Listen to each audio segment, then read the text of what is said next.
Dalam beberapa dekade ke depan, layanan kesehatan akan bertransformasi secara signifikan. Pengobatan semakin presisi dengan memperhatikan genetika, gaya hidup, dan lingkungan seorang pasien. Masa depan dunia kesehatan tidak lepas dari teknologi digital.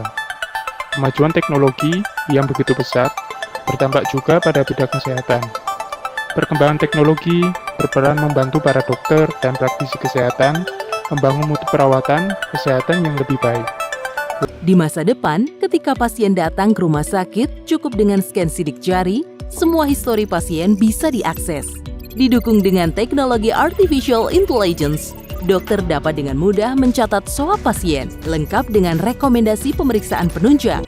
Pelayanan publik digital di instansi, transformasi digital. Semakin hari, semakin pesat. Sehingga menimbulkan inovasi dan digitalisasi pada layanan kesehatan. Sekarang, rumah sakit perlu terus melakukan inovasi agar layanan kesehatan makin mudah dijangkau dan diakses oleh pasien dimanapun berada. Namun, digitalisasi sistem di rumah sakit juga menghadapi tantangan dalam penerapannya, mulai dari SDM, standarisasi, serta keamanan data. Walaupun demikian, tantangan ini memiliki dampak yang positif bagi rumah sakit itu sendiri, karena akan lebih efektif dan efisien. Nah, salah satu hal yang bisa kita lihat adalah survei kepuasan online melalui Google Formulir yang akan diberikan kepada pasien pada saat mereka sudah selesai melakukan perawatan selama di rumah sakit. Kita masukkan ke dalam Fishbone, di mana dalam mengisi Google Formulir ini banyak didapati ketidakpatuhan dari tenaga kesehatan untuk menginformasikan kepada pasien untuk mengisi Google Form. Kita analisis mulai dari metode, mesin, dan material.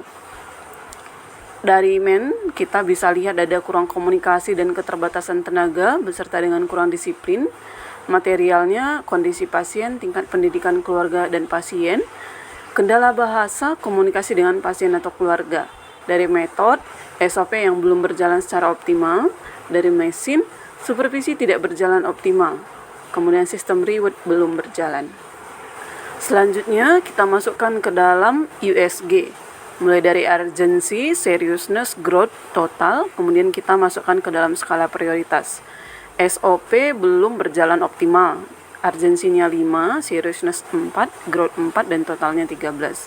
Supervisi tidak berjalan optimal, urgensinya 4, seriousness 3, growth 3, totalnya 10.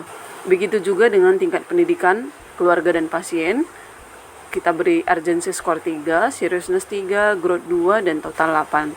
Kemudian kurang disiplin dan teliti, urgensinya 5, seriousness 5, growth 4, dan di total 15. Kendala bahasa komunikasi dengan pasien dan keluarga, urgensinya 3, seriousness 3, growth 3, total 9.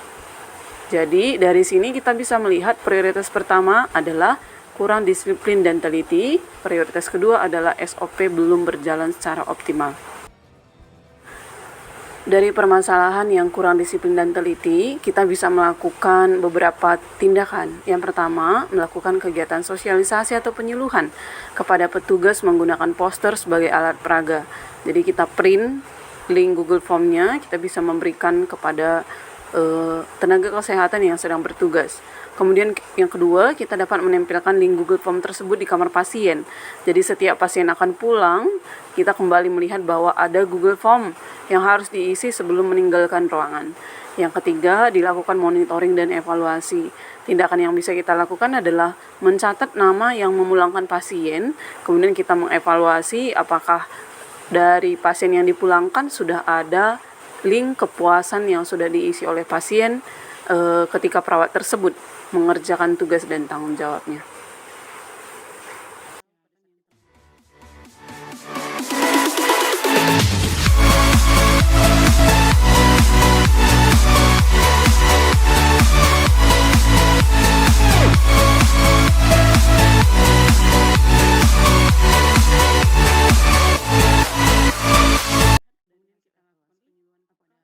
Mengetahui cara menggunakan pasien melalui Google atau meminta agar pada pasien untuk mengisi link Google Formulir. Yang kedua, kita bisa menempel menempelkan link Google Formulir di kamar pasien dirawat. Jadi kita bisa menempelkannya misalnya di pintu, sehingga pada saat pasien pulang atau pada saat kita memasuki ruangan pasien, itu akan mengingatkan kita kembali, menjadi alarm supaya pasien kembali mengisi Google Form terkait dengan tingkat kepuasan mereka. Dan yang ketiga, dilakukan monitoring dan evaluasi. Salah satu yang bisa kita lakukan adalah mencatat siapa yang memulangkan pasien di dalam buku pencatatan, dan kita juga bisa melihat dari hasil evaluasi apakah seorang tenaga kesehatan tersebut telah disiplin untuk menyuruh pasien atau meminta tolong kepada pasien untuk mengisi link Google Formulir. Terima kasih.